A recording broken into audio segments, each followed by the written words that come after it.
प्रधानमंत्री नरेंद्र मोदी जी परीक्षा पे बड़ी चर्चा करते थे। आज लेकिन जब पूरा देश के स्टूडेंट्स, लाखों करोड़ों स्टूडेंट्स ये कह रहे हैं कि नीट की परीक्षा पे चर्चा कीजिए प्रधानमंत्री जी, तो प्रधानमंत्री जी कहीं नजर नहीं आ रहे हैं। नीट की परीक्षा पे कोई चर्चा करने को तैयार नहीं है।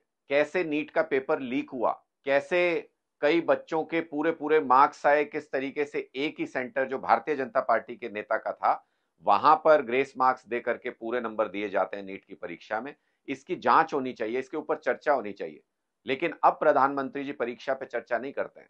उन्होंने तो एक ऐसे व्यक्ति को देश का शिक्षा मंत्री बना दिया है जो परीक्षा के बारे में सोशल मीडिया पर आज तक जिसने एक शब्द नहीं लिखा। और जब सारे देश के अंदर यह चर्चा होने लगती है कि शिक्षा मंत्री शिक्षा के बारे में ही बात नहीं करता, तब जाके उनके मुंह से पहले शब्द निकलते हैं नीट की परीक्षा में हुए घोटाले के बारे में, नीट की परीक्षा में हुई धांधली के बारे में।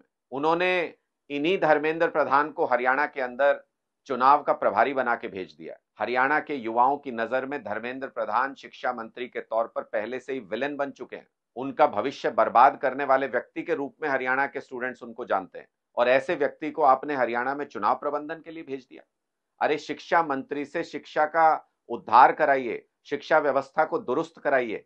उनको चुनाव लड़ाने की मशीनरी में इस्तेमाल करना यह दिखाता है कि भारतीय जनता पार्टी की प्राथमिकता कभी भी शिक्षा नहीं है। भारतीय जनता पार्टी की प्राथमिकता हमेशा से चुनाव रहा है, और वो चुनाव के लिए युवाओं का, स्टूडेंट्स का भविष्य भी दांव पर लगा सकते हैं। इसलिए धर्मेंद्र प्रधान जी, हरियाणा के चुनाव प्रभारी आपको बनाया गया है, लेकिन हरियाणा में आने से पहले ये याद रखिएगा, नीट की परीक्षा को लेकर स्टूडेंट्स के अंदर बेहद गुस्सा है। नीट की परीक्षा में क्या घपला हुआ, क्या धांधली हुई, भारतीय जनता पार्टी के कौन से नेताओं का इसमें हाथ है, किन की सरपरस्ती में ये पूरा का पूरा षड्यंत्र रचा गया नीट की परीक्षा को लीक करने का, पेपर को लीक करने का, इसकी जांच करवाने के बाद स्टूडेंट्स के लिए कोई जवाब लेके हरियाणा आइएगा, वरना आपका स्वागत हरियाणा के स्टूडेंट्स बिल्कुल नहीं करेंगे।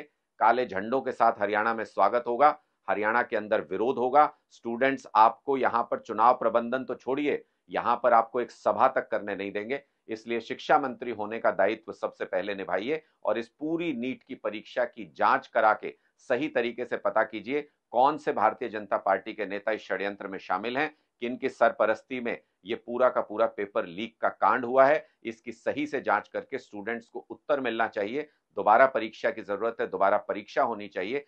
बच्चों के लिए, उनके भविष्य के लिए आपको काम करना पड़ेगा, तभी शिक्षा मंत्री के तौर पर, तभी हरियाणा में भी आपकी एंट्री हो पाएगी।